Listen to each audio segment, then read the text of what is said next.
प्रथम तहलका न्यूज। एक और तो 3 कृषि कानूनों को लेकर किसानों का घमासान थमने का नाम नहीं ले रहा, तो वहीं दूसरी ओर पक्ष और विपक्ष एक दूसरे पर आरोप प्रत्यारोप की राजनीति कर रहे हैं। पहले कांग्रेस ने किसान आंदोलन के बहाने भाजपा सरकार की निंदा की थी, तो वहीं अब भाजपा नेता मनीष ग्रोवर ने कांग्रेस के आरोपों पर पलटवार किया है। आरोप लगाते हुए उन्होंने कहा कि कांग्रेस ने 70 साल में किसानों के लिए ना तो कोई योजना बनाई और ना ही कोई नीति। नेता मनीष ग्रोवर ने नेता प्रतिपक्ष भूपेंद्र हुड्डा से सवाल किया कि अब हुड्डा बताएं उन्होंने अपने कार्यकाल में कितनी फसल खरीदी थी। आज के दिन किसान पहले मंडी में व्यस्त थे, धान पे, बाजरा पे।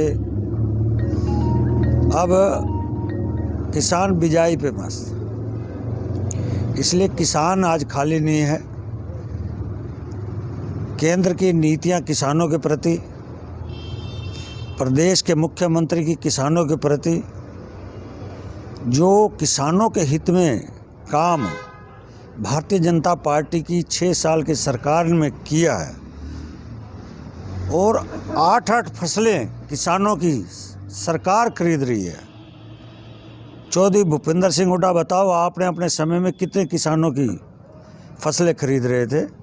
इसलिए किसान खाली नहीं है, इसलिए जनता को परेशान कर रहे हैं ये कांग्रेसी मित्र, कम्युनिस्ट मित्र, और जो अराजकता फैलाने वाले। निशाना साधते हुए भाजपा नेता ने कहा कि कांग्रेस और वामपंथी केवल किसानों के नाम पर राजनीति करते हैं, आंदोलन के नाम पर जनता को परेशान किया जाता है। उन्होंने कहा कि आंदोलन करने वालों को 3 कृषि कानूनों को 1 साल तक परखना चाहिए। आज किसान देश का सुखी है, प्रदेश का सुखी है, इसलिए पहले गेहूँ उठा, सरसों उठी, फिर धान उठा, बाजरा उठा, अब गन्ना उठा, और किसान आगे बिजाई की ओर जा रहा है। इसलिए जो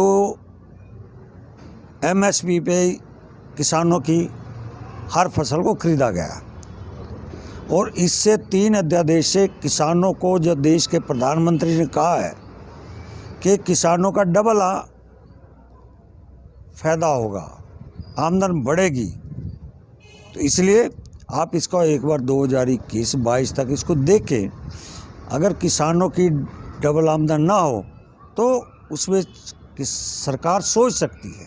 आपको बता दें कि भाजपा नेता मनीष ग्रोवर ने रोहतक के पंडित BD शर्मा PGIMS में चल रहे कोवैक्सीन के तीसरे चरण के ट्रायल में वॉलंटियर के तौर पर वैक्सीन का टीका भी लगवाया है।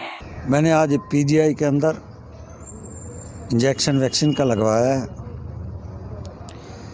और इसमें भारत आत्मनिर्भर, जो देश के प्रधानमंत्री ने अपील की है, भारत के वैज्ञानिकों ने, भारत के डॉक्टरों ने इस वैक्सीन को बनाया है। उसी को देखते हुए कोरोना वैक्सीन आत्मनिर्भर, वो आज इंजेक्शन मैंने लगाया है। और मैं आपके माध्यम से अपील करना चाहता हूँ, कोरोना को अगर भगाना है, मास्क लगाए, 2 गज की दूरी पर रहे, परंतु उसके साथ साथ जो अभी ट्रायल के रूप में वैक्सीन है, आगे बढ़कर आए। एक दूसरे पर यूं आरोप प्रत्यारोप की राजनीति करने की बजाय किसानों की समस्या का हल निकालना चाहिए। नेताओं को ये समझना चाहिए कि उनकी बयानबाजी करने से कुछ नहीं होने वाला है। प्रथम तहलका के लिए रोहतक से रिंकू परमार की रिपोर्ट।